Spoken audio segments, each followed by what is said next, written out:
So I had been recording me reading some of the messages that I've channeled in for the past couple of weeks, and I was doing the last little bit of that when I started to just kind of go off the fly. I was no longer reading. It was still coming through as a rhyming type of energy thing, and it's weird. It like shifts into my own self. Like I do believe that I channel my I am presence. It's something that I shifted within my belief system a while ago, but I know not everybody knows that or understands that concept. But I do believe like our guides, our masters, and things like that a lot of times are ourselves in a higher form, like the I am presence of the Pleiadian or whoever.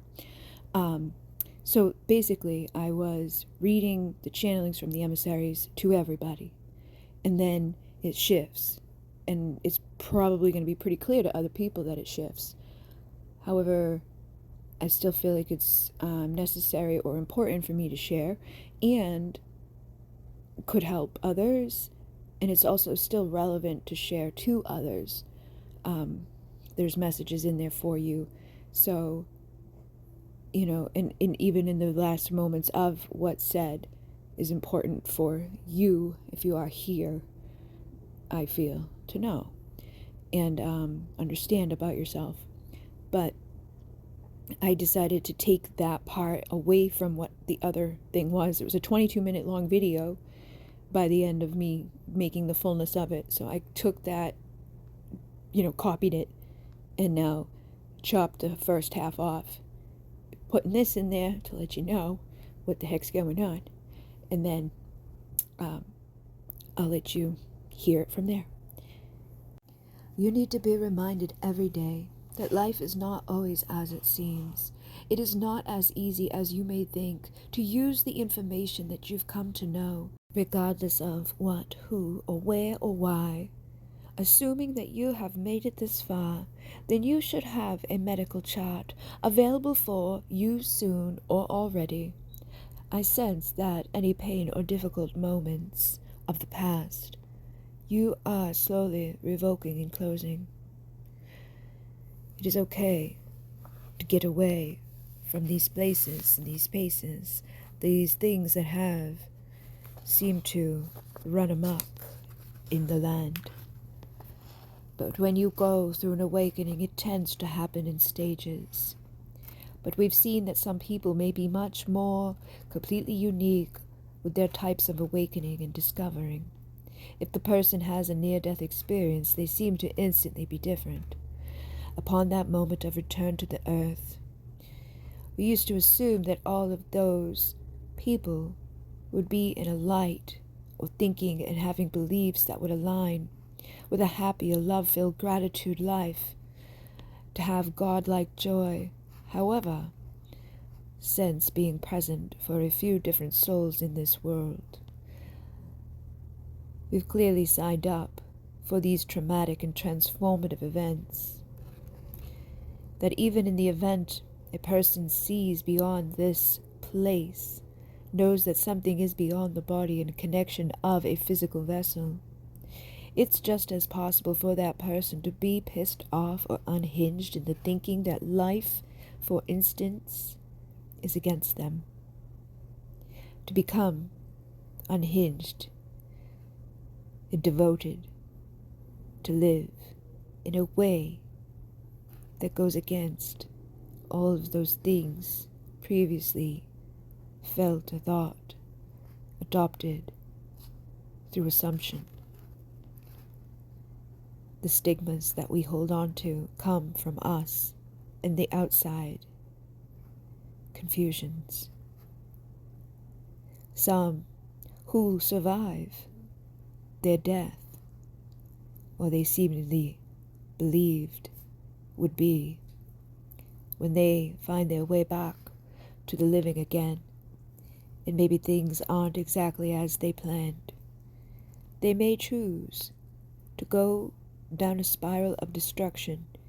Perhaps they feel that they cannot be corrupted, or that they cannot die since they've defeated life and the existence of death that has already been passed by.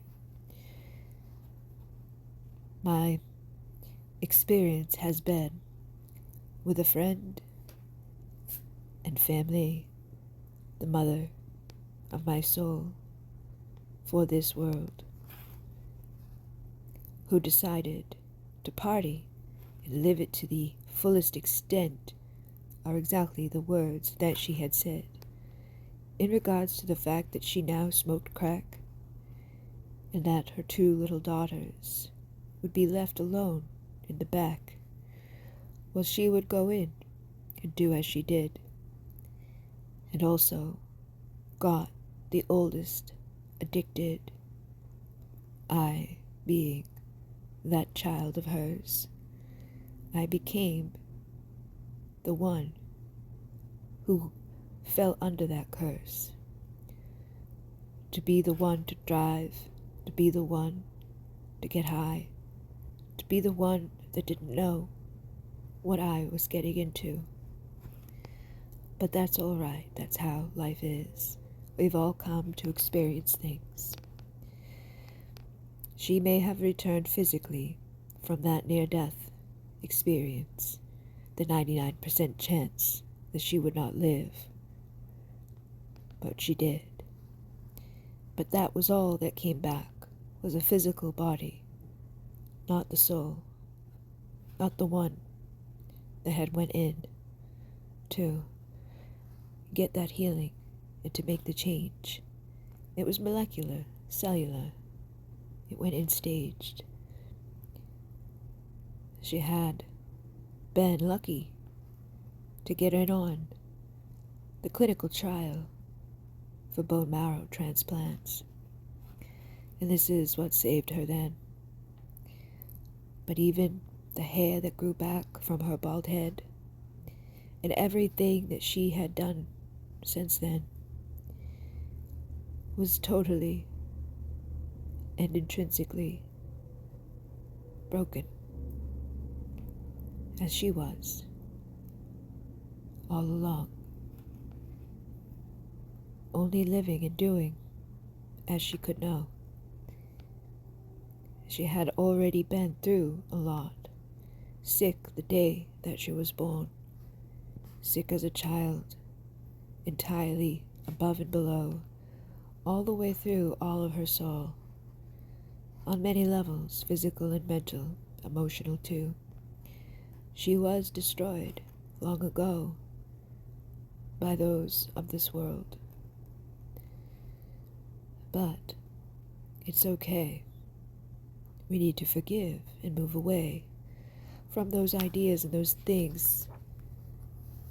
Growing up quick as a kid, realizing that there's some reason that this happens. There's some ideas or things that were needed to be seen. And so I have learned a lot of things.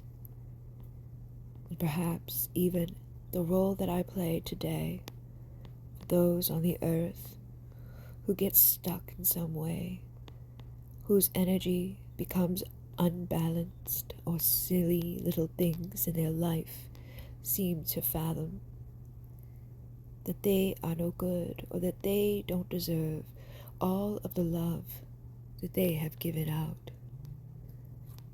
I can understand and identify, because I've been there too. Give and I pour into all of you, but I can't give to my own demise anymore. Sometimes we need all that we've lived for to come back to us, to give it to ourselves, to recognize the hell that we've lived, and the life that was taken, the sacrifices of a child who wasn't even present, wasn't aware, was out there with their senses turned up all the way, trying to escape the rage, dealing and coping with parents who were just as inexperienced as she. And I know many of you are familiar with this. You have your own scars. You have your own pain. You have your own stories. Perhaps you need a voice to tell, to share, to speak on all of those things. Or perhaps you just need to write it out, to get the words from your mouth, to dive deep into the soul, and to look for the parts of you, the fragments that broke off, soul retrieval, or whatever way you want, past life regression, hypnosis, or music, light language, or energy, consciousness, accelerating, whatever it be. Find your way, find your light. Know that it will be all right.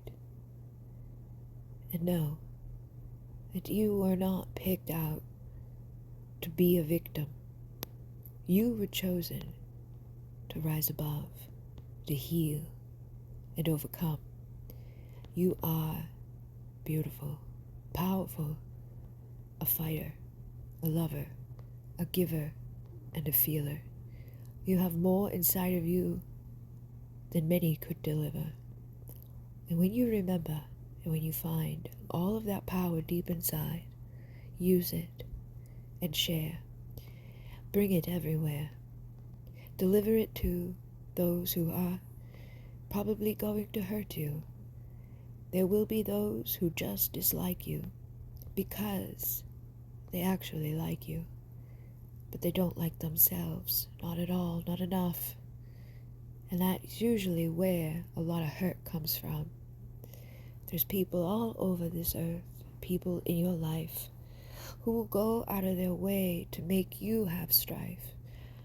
But you do not have to fall down to their level, and you do not have to become disheveled. Simply allow yourself to evolve and grow, and to know that there's something inside of you that irks at their soul.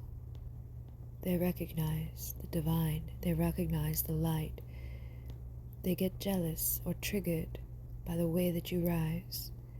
All that was sent and all that was done and all of those things that you have been, all was designed, and in many times, in many places, with many souls, it has taken, it has won. You overcome all of it, each time rising in your light, in your glory, higher and further than anyone ever could have imagined or seen. Intrinsically, you do it. You are a star-seeded soul from out of this world, and that in itself is a big role. It will not always be met with compassion or understanding. Quite often, you will trigger the opposite. But that's okay. Love them anyway. For they just do not know, and they still have to grow. And you are here to save their souls.